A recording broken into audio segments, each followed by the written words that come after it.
Girdharidhari.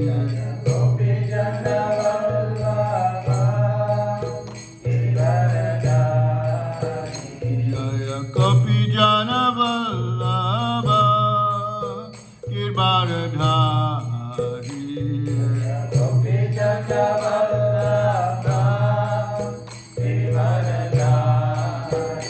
Jaya Gopi Jana Vallabha Girdharidhari. Gopi Jana Vallabha Girdharidhari. Yasodanandana Praja Janaranjana. Yasodanandana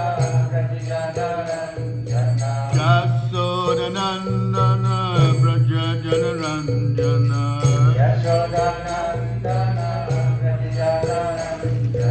Yasodanandana Praja Janaranjana.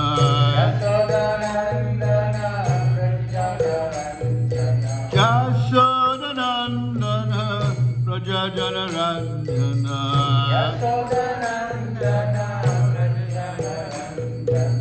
Jamuna Tira Vanachari.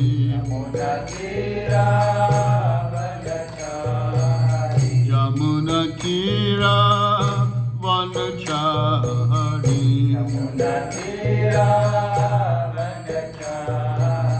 Jamuna Tira Vanachari.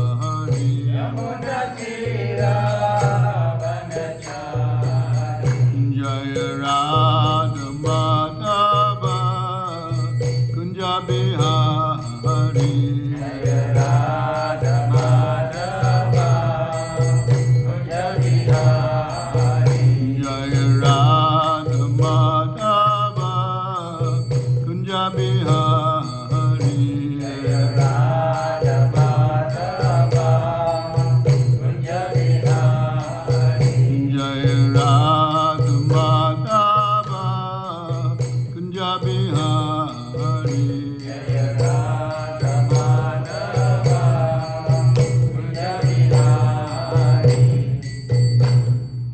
Shri Shri Radha Radhanath ki Shri Giriraj Govardhan ki Shri Gauranga Mahaprabhu Gaur Hari ki Grantaraj Srimad Bhagavad Gita as it is ki Bhakti Vedanta purpose ki Srila Prabhupada ki.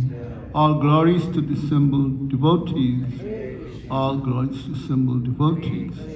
All glories to assembled devotees. All glories goes to Guru and Gauranga. Sweet Srila Prabhupada. Om Namo Bhagavate Vasudevaya. Om Namo Bhagavate Vasudevaya. Om Namo Bhagavate Vasudevaya. Om Namo Bhagavate Vasudevaya. Om Namo Bhagavate Vasudevaya. Om Namo Bhagavate Vasudevaya.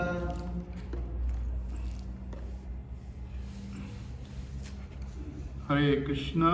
So we speak about the topic today is, as Prabhu mentioned, why we need Guru. What's the importance of accepting Guru?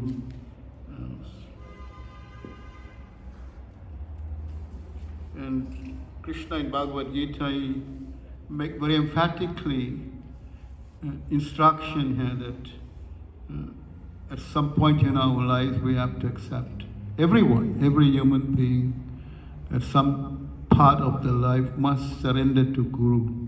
And that is the message of Bhagavad Gita also. The conclusion of Bhagavad Gita is the same message is there also. Sarva Dharma Parijaja Mamakam Sharanam Vraja Aham Tvam Sarve Papabhyo Moksha Shisham. Krishna wants us to surrender to him.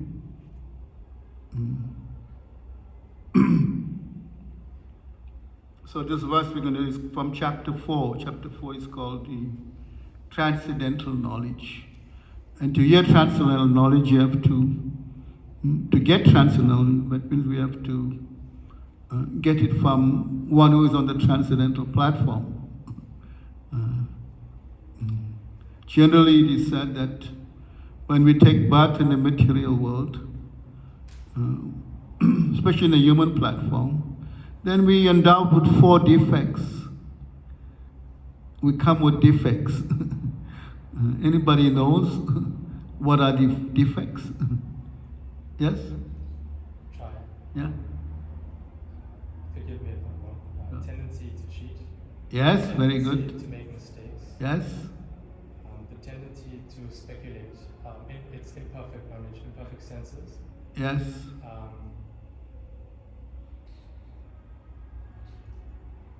And sorry, I forgot the problem.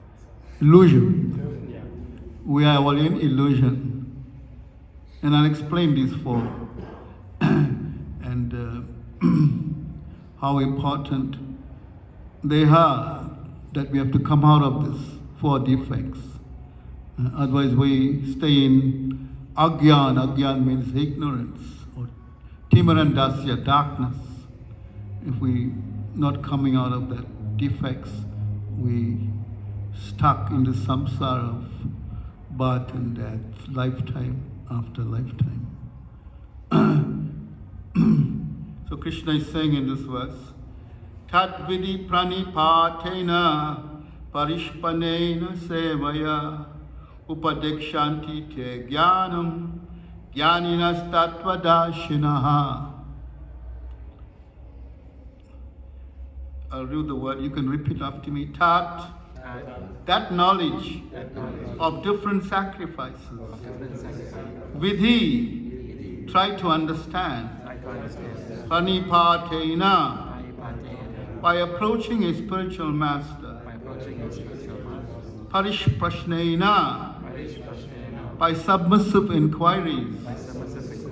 Sevaya, by the rendering of service. Upadekshanti, they will initiate. Te, you, jnanam, into knowledge. Jnanina, the self-realized. Tattva, of the truth. Darshanaha, seers. The translation and purport by His Divine Grace, A.C. Bhaktivedanta Swami Prabhupada.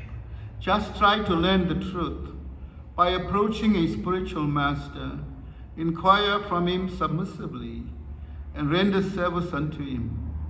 The self-realized souls can impart knowledge unto you because they have seen the truth. Purport.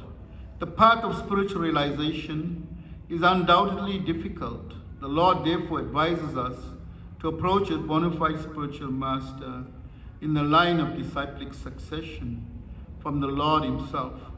No one can be a bona fide spiritual master without following this principle of disciplic succession.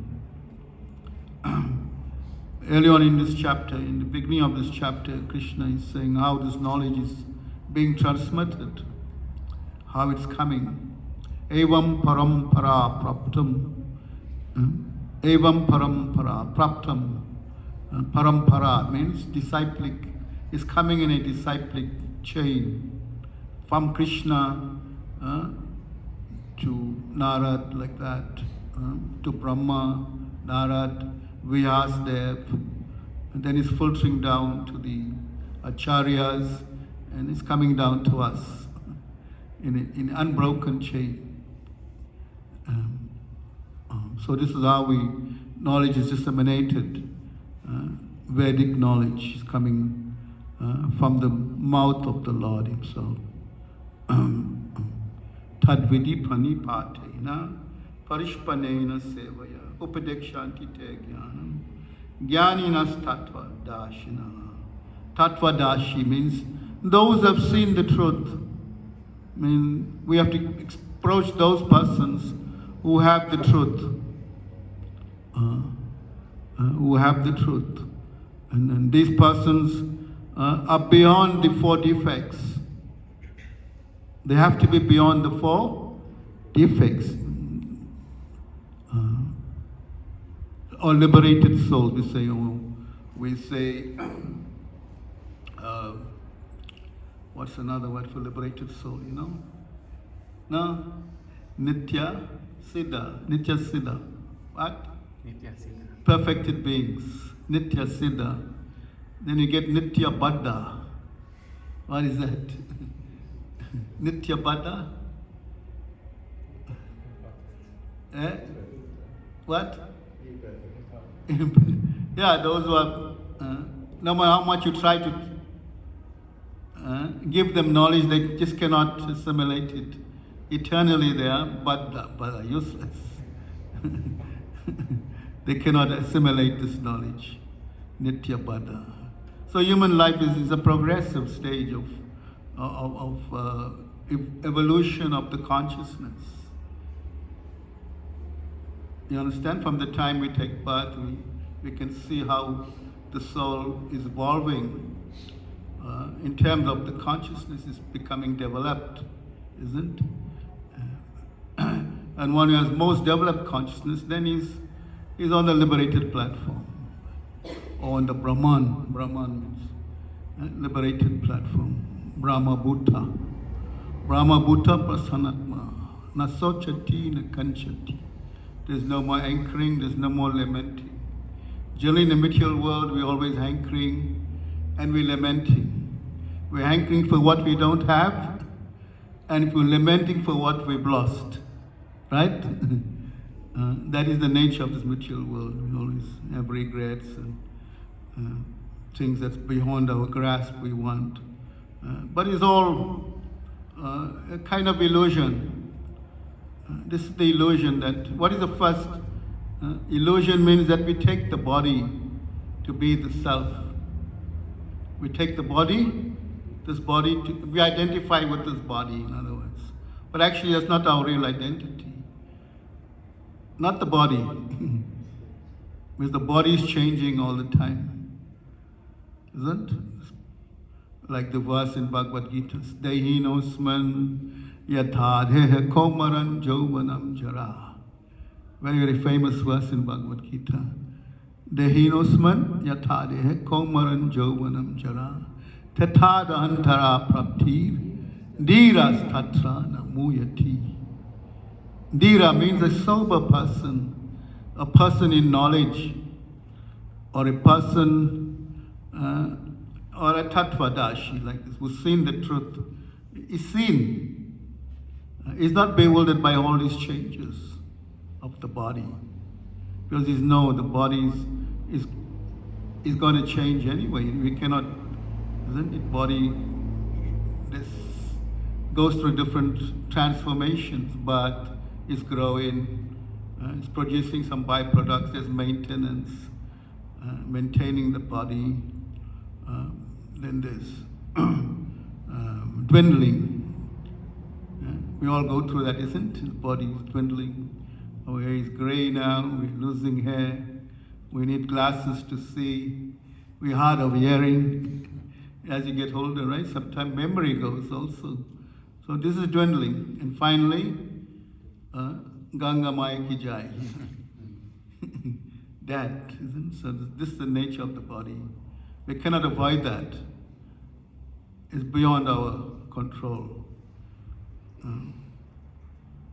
But the body can be used in a more positive way, as it says here, sevaya means to do service.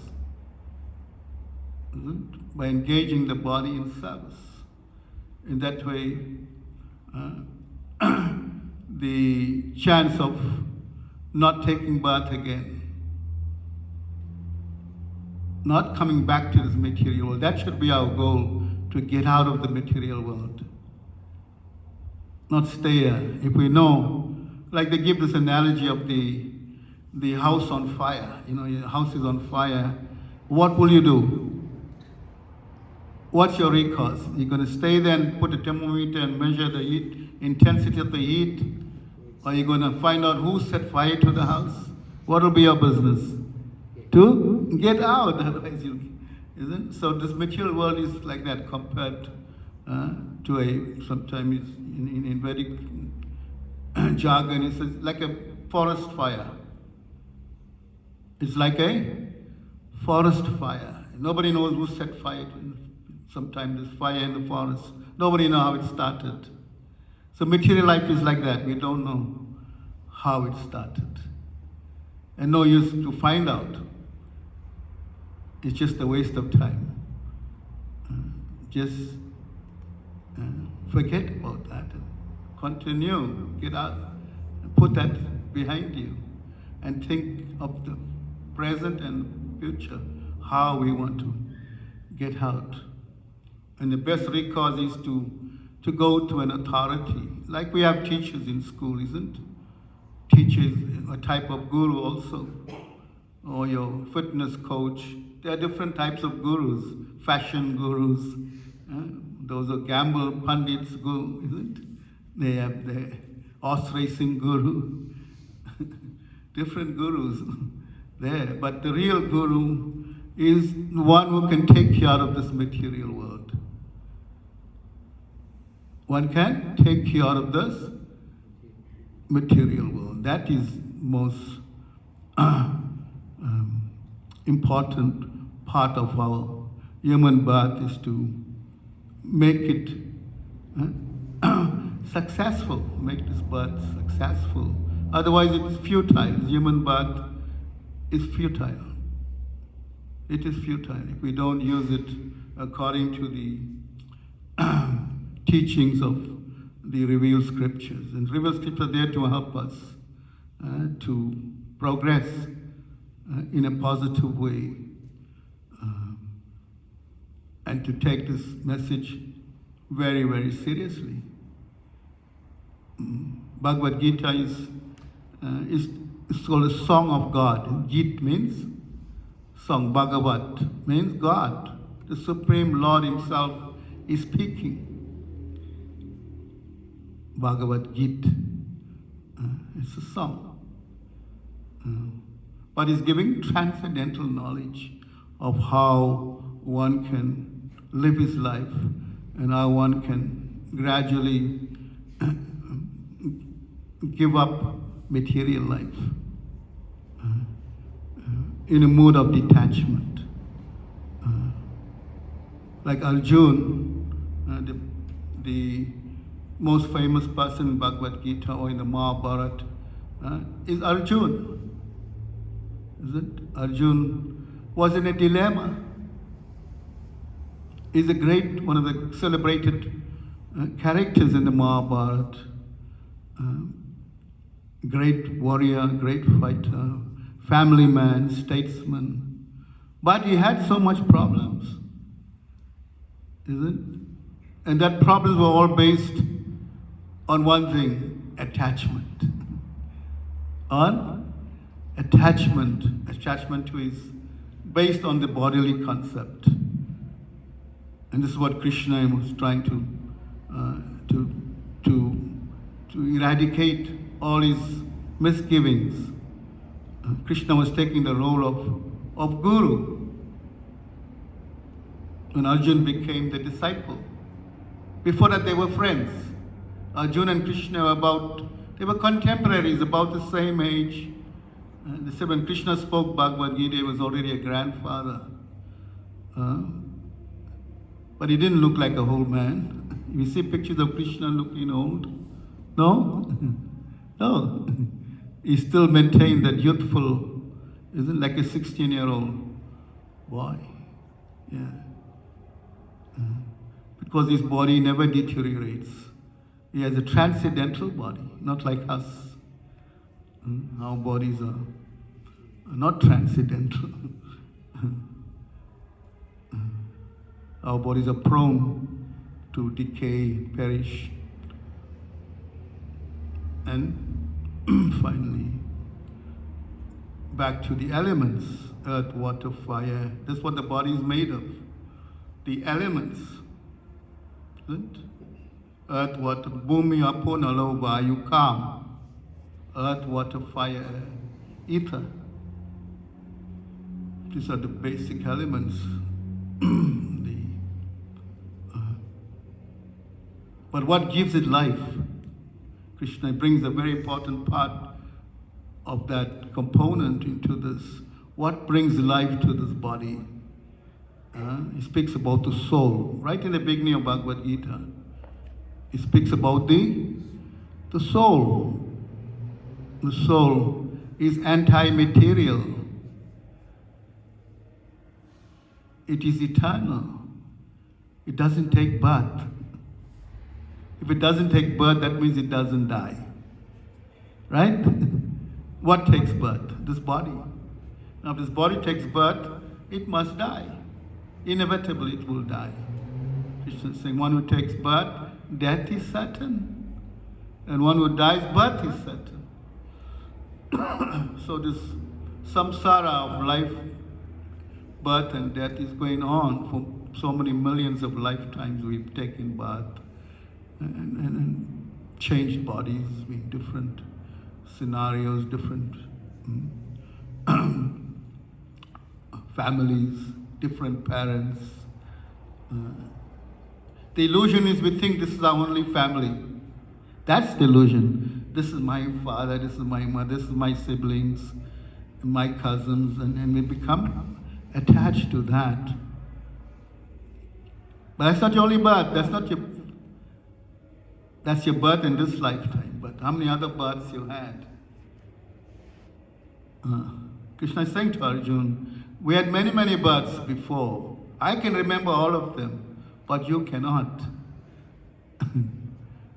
Because in conditioned life, we prone to forget. Isn't it? Can you remember, if I asked you from the time you got up this morning, can you account for what you did in detail? Can you? Yes? You're going to think, scratch your head. What did I do from the time I got up? Isn't it? So how are you going to remember your past lives? Or regress into your previous lives? And I mean, that's a big waste of time anyway.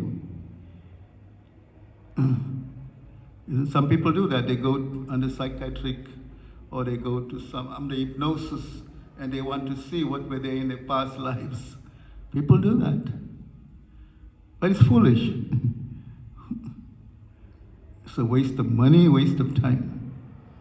You have this body now, isn't? Presently. So, and we have to use this body in its proper content, as it's meant to be used according to Bhagavad Gita, according to the teachings of God. Yeah. So the guru plays a very pivotal role in one's life. Because the guru is said is as good as God, or sometimes is greater than God. Why is that? Because he can give you God. Krishna can come and cheat you. He said, if Krishna and the Guru is walking hand in hand, right? And you may think, oh, there's Krishna there, but Krishna can cheat you. Krishna can come and cheat us. It's only the Guru who knows Krishna can give you Krishna. The genuine ones, speak about gurus. We get so many types of gurus, isn't? In our experience of gurus, we get some fly-by-night cheating gurus. Come to cheat you. They say, I will give you mantra. You give me so much, in 6 months' time you become God.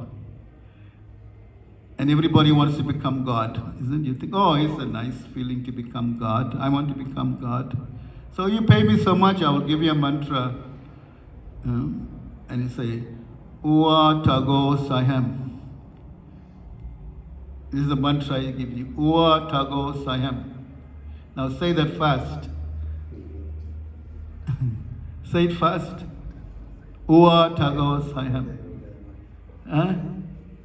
Oh, what a goose I am. That's what it says. So these are cheating. They come to cheat you, isn't it? Because we want to be cheated, then God will send a cheater. If you look at the word teacher and cheater, you spell it teacher and you spell it backwards, it becomes cheated, isn't it? So we want a teacher, but we don't want to get cheated. We want a teacher according to what Krishna is saying about a guru. Tat vidi panipatena. One was tatvadashi. One was seeing the truth. In that way, we know we're getting genuine, transcendental knowledge. Yeah. And to show how important this is, the Lord Himself accepts Guru. Isn't? There's Lord Ramachandra at Guru. Right? Anybody know who's Ramachandra's Guru? Lord Ramachandra? Yes? You know Lord Ram's Guru? No? You know? No. Take a guess. Prabhu? Lord Ram's Guru. Remember when he was growing up, the Guru wanted to take him away. Vashishta Muni. Say? Vashishta Muni. Yeah, don't forget that. Ram's Guru is, or was, Vashishta Muni. Then Krishna went to Gurukul. Krishna and his brother Balaram went to Gurukul. And they had a Guru. And his name was Sandipani Muni. So God Himself comes to teach us by example. That Guru is very, very. Although Krishna He doesn't need, He knows He's all knowledge, but just to set the standard. Yat yat acharati shestas tat tat eva taro jana sayat pramanam kurute lokas tat anuvatat. He says, whatever great men do, common men will follow.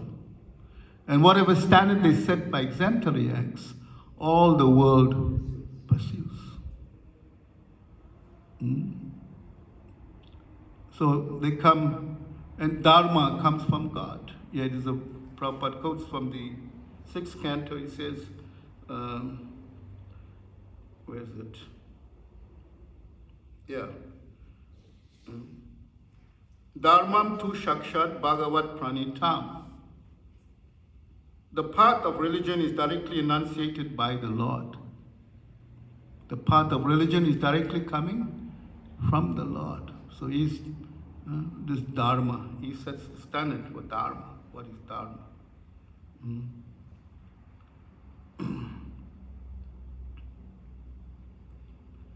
Such a spiritual master should be accepted in full surrender. One should serve the spiritual master like a menial servant without false prestige. Satisfaction of the self-realized spiritual master is the secret of advancement in spiritual life. Inquiries and submission constitute the proper combination for spiritual understanding. Vidhi. We should ask questions. Generally, we are very reserved, isn't it? We're very shy, or we're reserved, or we don't want to open our mouth. We have to ask. If we want to know something, we have to ask, isn't it? But ask pertinent questions that involves or current with the subject matter that's being discussed, isn't it? Or you can ask other questions, but not absurd questions. Why is Krishna blue? Some people ask, why is Krishna blue? Because he chose to come in blue. Isn't he? Comes in other colors also. Black, white, yellow, green. Because that's his prerogative. He can come by his free will. He comes. So people ask sometimes very absurd questions. But we should ask questions that will help us to progress in our spiritual life. Why we need Guru? What's the need for Guru? It's been discussed here. That Guru can take us out of the material, out of this 4, as I mentioned earlier on, these defects. We can become free from these defects, the illusion, based on the bodily concept. What is mentioned about, what's the other one you said? Imperfect senses? What is imperfect senses? Imperfect sense means if all his lights suddenly go off, you'll be kind of dysfunctional, isn't it? For that few seconds, you couldn't feel your way, you like a bit lost. Or another example they give, like we look at the sun directly, we cannot see the sun directly because of the intensity of the brightness, or sometimes you may see the sun and think it's just a small ball in the sky because it's so far away, isn't it? We may summarize like that. Actually, it's not. If we read in the textbook, the sun is million times bigger than this Earth planet, isn't it? So perception can mislead us, sense perception. When we go by our senses, they can mislead us, imperfect senses.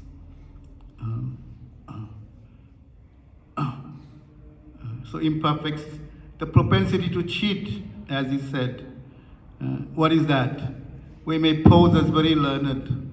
We may have some kind of knowledge and pose as very learned and cheat innocent people. That is cheating. The cheating propensity is there to cheat. Or you may say, speak lies. Anybody didn't speak a liar in their lifetime? No, at some point we spoke lies, isn't it? The cheating propensity is there. We cannot. And then the last is we make mistakes. To err is human, isn't? Isn't there a proverb? To err is human, to make mistakes.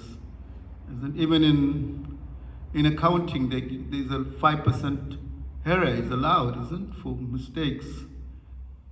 Even in accounting, 5% human error. So to make mistakes, but great people make mistakes, and great leaders sometimes make mistakes. And they give the example of our great Mahatma Gandhi. That time he was he was in the business of liberating India from the British, isn't? And he was warned, your life is in danger. He was warned several times. Even Srila Prabhupada, our founder, wrote many letters to him. Give up this petty politics. Give it up. But he did not take heed to that. And he was warned, don't go to the Sabha, your life, because already there was an attempt on his life, isn't it? And somehow the gun jammed. You know the history.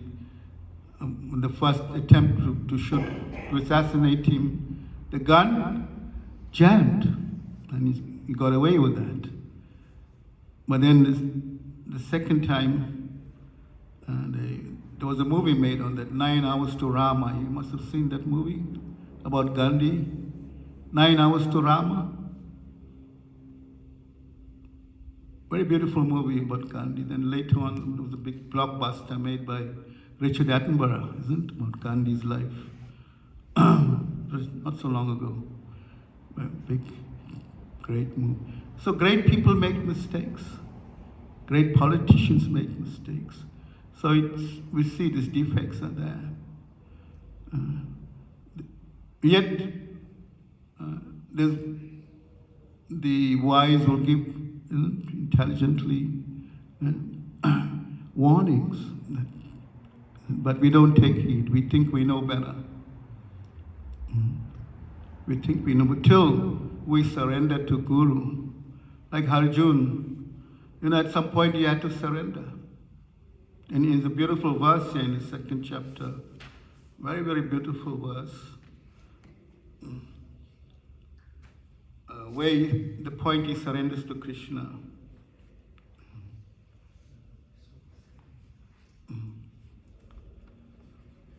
I'll read it for you. Karpanya doso pahata swabhava prichami tvam dharma samudacheta yashreya shanischitam bruhi tanme Sisyastaham Shadimam Tvam Prapanam.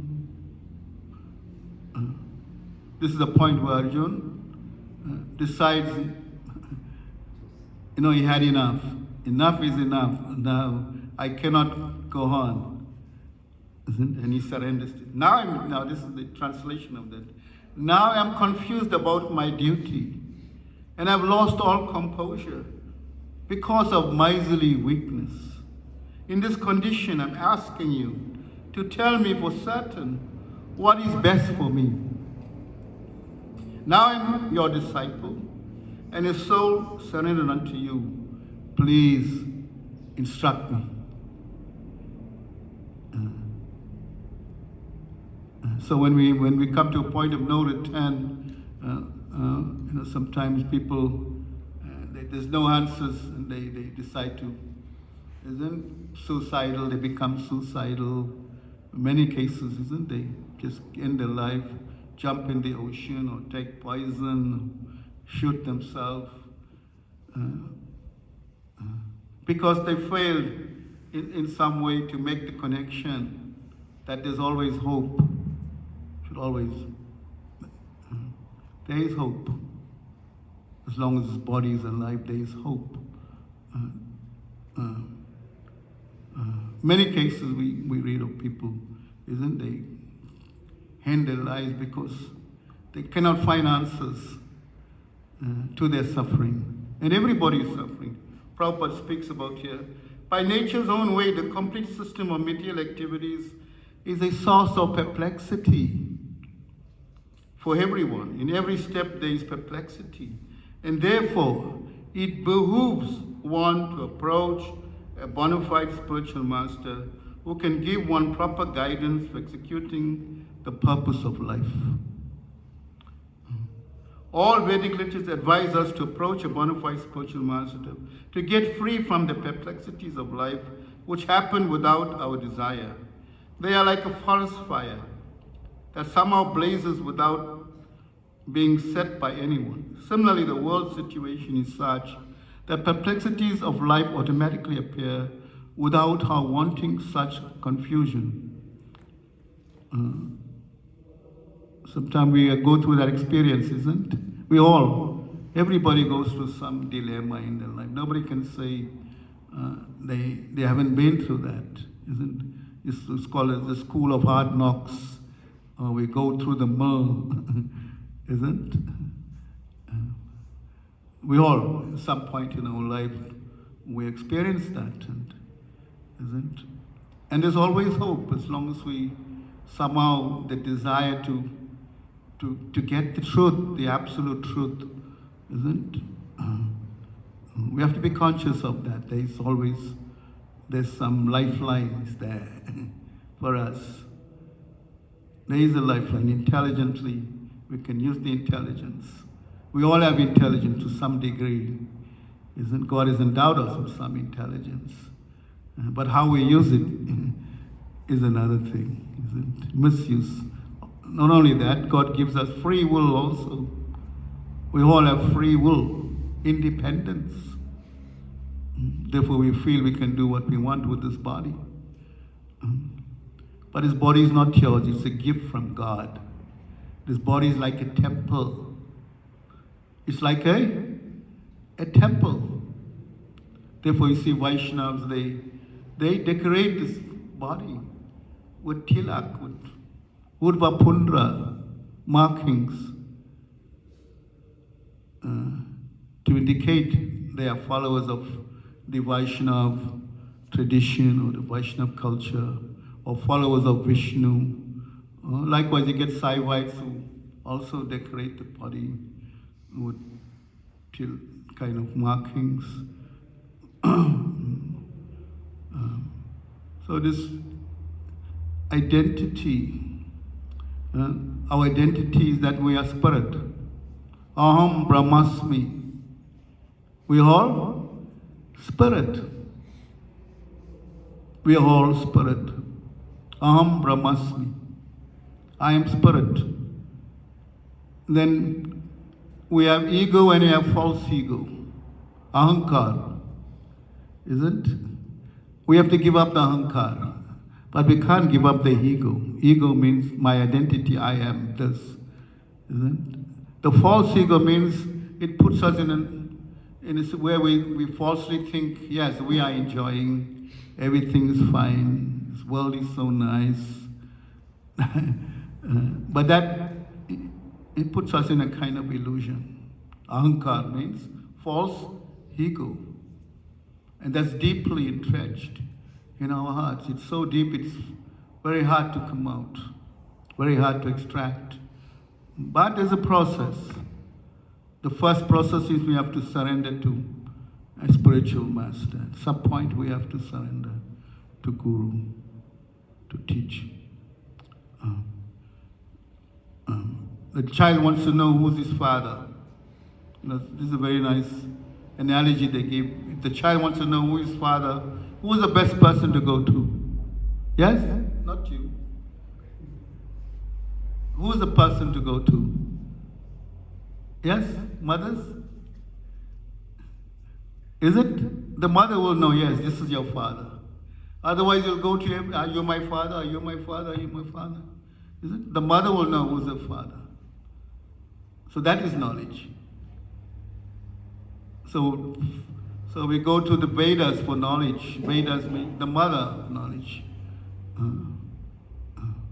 And the father is a spiritual master who can disseminate this knowledge to you.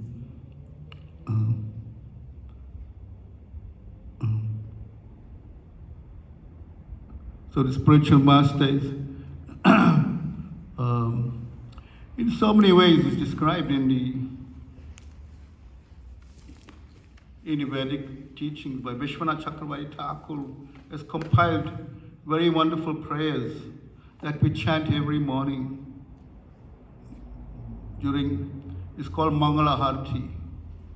You know this? We get up every morning at 4:30. 4:30 we start, and the first prayer is to the Guru. Samsaradava Nalalida Loka Tranaya Karuna Kanaganatu Prapatsya Kalyana Gunanavasya Vande Guru Sri Charanaravindam. That first stanza, it says the Guru is like a cloud bank, isn't? That is pouring water on the forest fire. The forest fire is an analogy to our life is like a forest fire, our material life. So the spiritual master come to douse that, to put that fire off. You follow? It's like a cloud bank. That when a big forest fire, you can't take one hose pipe and thing and put you need a whole big cloud, like a rain cloud to come. Isn't it? So the spiritual master is gigantic like that. He can do that. He can do that. Looking at the clock. I'll just end with this nice story about Puna Mosika Baba. The Guru can empower us to be anything we want. And here's a nice story about this rat. This rat was being harassed by the cat. And he came to the Guru and said, this cat is he wants to eat me up.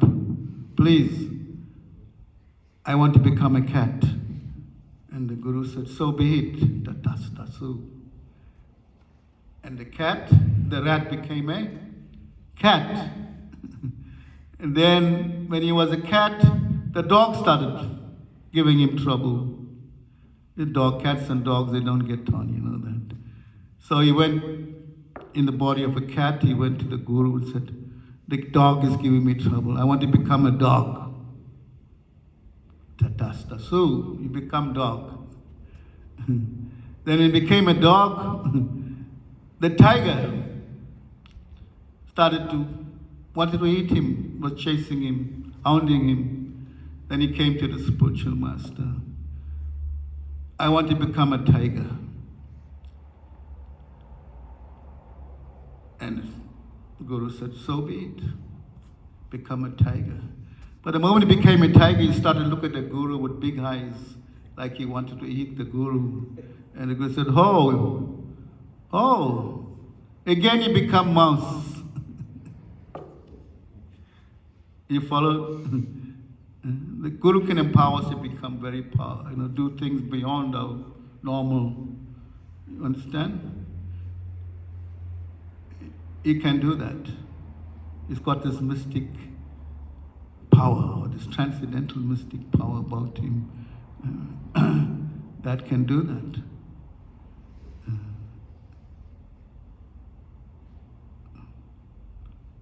And we can see how, like Srila Prabhupada, our founder, went to the Western world, and going to America was, that time it was the hippies were it was the hippie era, the time of hippies, and they were simply more potheads, drug addicts.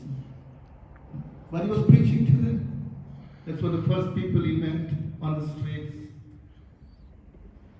And he took his drum and he went on one place in New York called Tompkins Square Gardens. He sat there and he started to play and chant Hare Krishna Maha Mantra. And all of us people started to come around, hippies, and they were dancing. That's how amazing this Maha Mantra. It made them all dance and they were chanting. And what happened? The holy name gradually, they became devotees. They became devotees. They gave up all this sinful activity. Now that is a miracle. That is a miracle. And we all can. We all are proof of that. We all came from, very fast-moving life. But we were looking in our heart.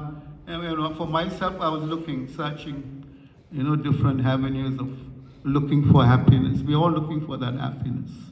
But it's always very elusive. That happiness is, in the material world is, we try different things to get some false kind of happiness, isn't it? And it's temporary. It is very temporary. Sukha, dukkha. And it's fleeting happiness, fleeting. It comes and goes. But we want real happiness. And real happiness is when we connect with the Guru and he connects us to Krishna. We cannot get Krishna without Guru. We cannot. And Krishna, he says like that. One who says he's my devotee is not my devotee. But one who says he is a devotee of my devotee is my devotee.